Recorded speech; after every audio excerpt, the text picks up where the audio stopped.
Module 3, Databases. Lesson 3.2, SQL versus NoSQL. The two database families that power the Internet. There are two dominant database categories in modern technology: SQL and NoSQL. Understanding this one distinction explains why tech companies choose different storage architectures. SQL databases. SQL databases work like Excel. Everything is stored in tables, rows, and columns, using a defined structure called schema. The schema defines what kind of data can go into each column. If you try to store data that doesn't follow the schema rules, the database prevents it. SQL databases are ideal when data is structured, relationships matter, and accuracy is critical. But structure alone isn't why engineers trust SQL. The real strength comes from how it protects data during transactions. Relational SQL databases are designed to provide strong transaction guarantees, often described using ACID. Think of ACID as 4 safety rules that keep important data correct, even when thousands of people use the system at once. Example: if a student pays fees, money should be deducted and receipt should be recorded. If one fails, SQL rolls back the whole action. Consistency ensures the database always follows defined rules and constraints.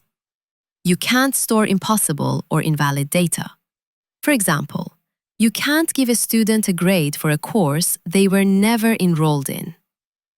SQL systems manage concurrent actions so they don't interfere with each other. So two admins updating the same student record won't corrupt the data. Once SQL confirms the transaction is done, it's permanent.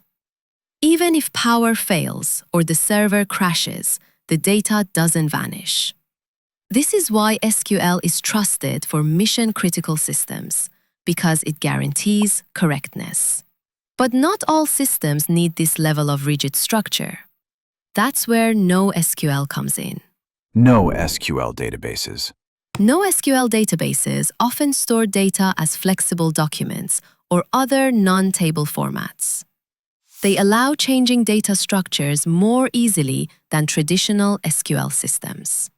Use cases in real life: chat systems, notifications, user activity logs, personalization data, AI vector embeddings. NoSQL databases are designed to scale horizontally and handle very large volumes of data efficiently. They are often used in systems that need to scale across many servers. How to decide, SQL or NoSQL? So how do engineers decide between SQL and NoSQL? It comes down to what your system needs most. Choose SQL when your system depends on structure, relationships, and highly accurate transactions. Choose NoSQL when your data changes often, or when your system needs to scale quickly and handle very large volumes of activity. SQL prioritizes correctness and relationships. NoSQL prioritizes flexibility and scale. The right choice depends on your use case. In reality, many modern platforms don't choose just one. Real-world hybrid example. Most modern platforms use both. SQL for student records and grades, because correctness matters. NoSQL for chat, notifications, analytics, because speed and scale matter. This hybrid architecture is now standard in SaaS. When would clients need NoSQL instead of SQL?